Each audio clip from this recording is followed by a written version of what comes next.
5 വർഷം മുമ്പേ ലഡാക്കിൽ ഗൽവാൻ എന്ന് പറഞ്ഞ സ്ഥലത്ത് ചൈനീസ് പട്ടാളം കയറിയിട്ട് നമ്മുടെ 2000 സ്ക്വയർ കിലോമീറ്റേഴ്സ് കൈവശമാക്കി. കൂട്ടത്തിൽ നമ്മുടെ 20 പടയാളികളെ അല്ലെങ്കിൽ മിലിറ്ററി പേഴ്സണൽസിനെ കൂടെ തട്ടിക്കളഞ്ഞു. അതിന് വിപരീതമായിട്ട് ഇന്ത്യ എങ്ങനെയാണ് റെസ്പോണ്ട് ചെയ്തത്? വെറും വീക്ക് റെസ്പോൺസ്. അവരുടെ ഒരു ടിക്ടോക്ക് എന്ന് പറഞ്ഞ ആപ്പ് ഉണ്ടായിരുന്നു, അത് നമ്മൾ അങ്ങ് ബാൻ ചെയ്തു. ഇന്ത്യയിൽ ഞങ്ങൾ ഇനിയും ചൈനീസ് ആപ്പ് ടിക്ടോക്ക് യൂസ് ചെയ്യുന്നില്ല എന്നാണ് പറഞ്ഞത്. അതുകൊണ്ട് ചൈനയ്ക്ക് എന്തെങ്കിലും നഷ്ടം വന്നിട്ടുണ്ടോ? ഒരു നഷ്ടവും വന്നിട്ടില്ല. എന്നാൽ അമേരിക്കക്കാരനെ കണ്ടുപിടിക്കുക. അങ്ങനെയാണ് മിടുക്കന്മാർ ചെയ്യുന്നത്.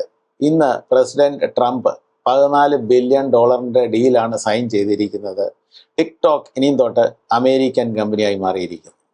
ഷീ ജിൻപിങ്ങിനും വലിയ പ്രശ്നമൊന്നുമില്ല, അവരും കൂടെ എടുത്തങ്ങ് കൊടുത്തു. ഇന്നാ സാറെ പിടിച്ചോ ടിക്ടോക്ക്.